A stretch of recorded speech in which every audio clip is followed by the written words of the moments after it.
Hey, do you like to listen to your murder mysteries or do you like to read them? Well, it's kind of a moot question because if you listen to murder mystery podcasts, you will find all kinds of hosts. I've seen some podcasts where the host does her makeup. I've seen men do their makeup too, but in this particular one, he does her makeup. She does her own makeup in the mirror while she talks about some true crime cases. I don't like true crime because it's too creepy for me. So I like to write cozy murder mysteries. And I had a pair of podcast hosts who were kind enough to read my new book, Murdered in Magic Town, and to talk about it. So excuse me while I turn on this recording and you could watch me react. I guess that's the best word for it while they speak. So here it goes, Murdered in Magic Town. Picture this, a Gothic Victorian hotel in Salem. Yeah, Salem, Massachusetts. Not exactly your typical vacation spot, right? Unless you're into history and maybe a few things that go bump in the night. It's like stepping right into a classic ghost story. The Salem Grand Hotel, with its spires and carvings, definitely fits the bill. And in Gothic literature, those spooky settings often reflect something deeper going on. Especially in a town like Salem. Yeah, the history there is practically oozing out of the sidewalks. Okay, before we get too creeped out, let's meet our protagonist, Nina Brown. She's a travel writer, so naturally she's drawn to places with a story to tell, but she's also got these, well, latent psychic abilities. Me It's too. an interesting twist. It's like the authors planted a seed and we're just waiting to see what grows from it, especially in a place like Salem. Right. And let's not forget about Jasper, Nina's trusty sidekick. He's a French bulldog with a nose for trouble. Or maybe even the supernatural. I mean, come on, it's Murdered in Magic Town, not mildly intrigued in the Midwest. Speaking of intrigue, did you catch that part about Detective Caleb Stone?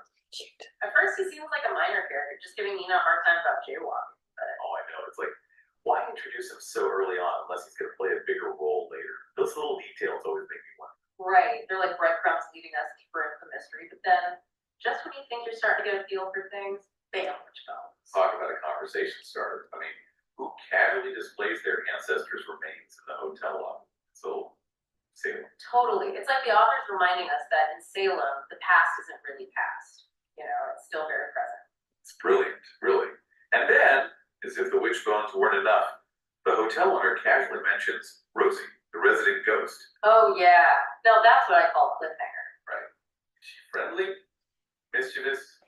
Mischievous. Something else entirely. The author knows how to keep us hooked. And the timing is perfect, too. Just as Nina and her friend are settling into their luxurious suite, champagne on its way, we're left with this lingering question. Who or what is Rosie? It's like the calm before the storm, with a ghostly twist. And speaking of twists, did you notice the mysterious cat? I have a feeling that feline is more than just a furry friend, especially in Salem. Oh, in Salem. That cat's definitely got a few secrets up its sleeve. Maybe even a connection to the supernatural side of things. It's funny how these classic tropes like the haunted house, the mysterious cat, they just work. Right? Authors keep going back to them for a reason. It's true. They tap into something, I don't know, primal, something that just resonates with us. Like the cat, for instance. It's not just a pet, it's like this symbol of mystery and hidden knowledge, especially in Salem. Yeah, in Salem, a cat is never just a cat is.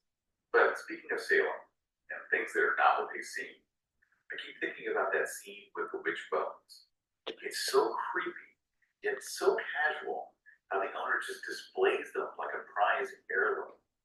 What do you think that says about it? About the hotel? It definitely makes you wonder, right? It's like he's totally comfortable with that dark history, like there's no separation between the past and the present. And that reminds me, you mentioned how the author uses all those sensory details to really pull you into the story. Oh, absolutely. The scent of the sea air, the feel of that luxurious canopy bed, you can practically feel it. Right. But it's more than just creating a vivid scene. Those details, especially in a Gothic setting, they serve a deeper purpose. Like, think about it. Those little descriptions, a musty smell, flickering gaslight, they all heighten the suspense. It's like they're working on you subconsciously. Yeah. Building that atmosphere of unease. And you're right, it's not just about pretty descriptions, it's about setting the tone.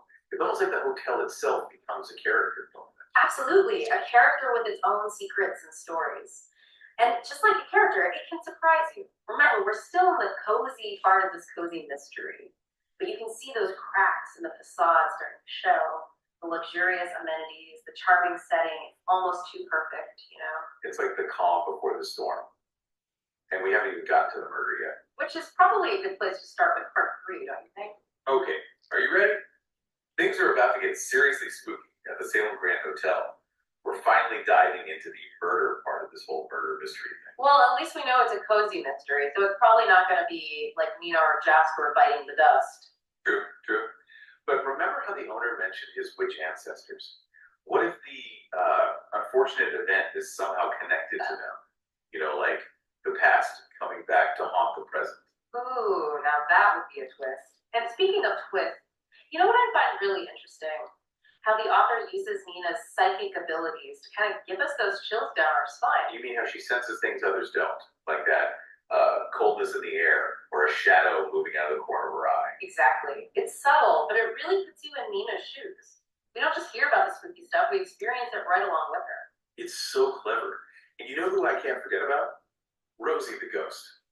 I bet she plays a part in all of this somehow. Don't you think? Rosie's definitely the wild card here. And that's part of the fun of these paranormal cozies.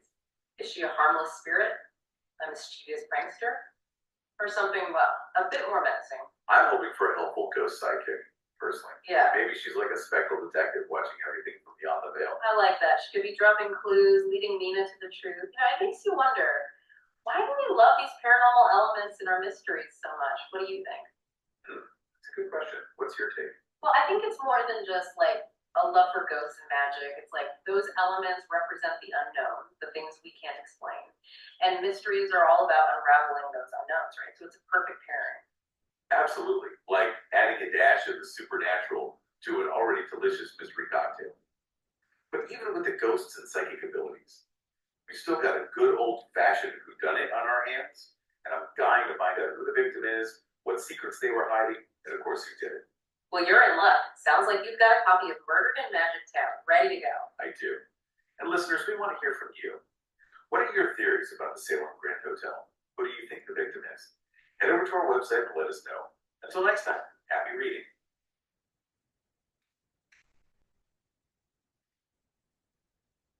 That was really great. I really enjoyed those podcast hosts, and they really got it, hit the nail on the head. Rosie's very exciting, and I invite you to email me and ask me thoughts about Salem, where you should go.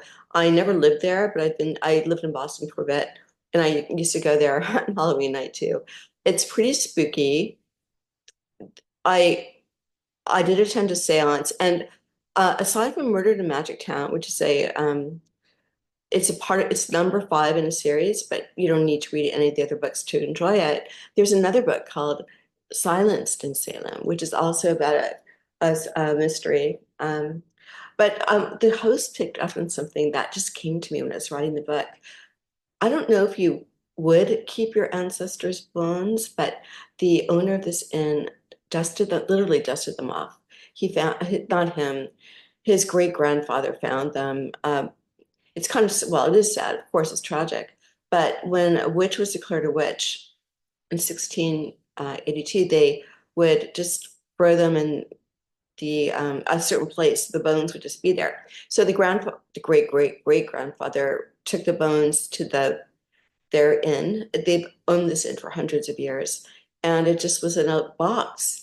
And the present owner thought, what a cool thing if we clean up the bones and display them, the side of a real witch. So there's a lot of, you might call it icky or creepy, but it's all in good fun, right? It's a cozy paranormal mystery.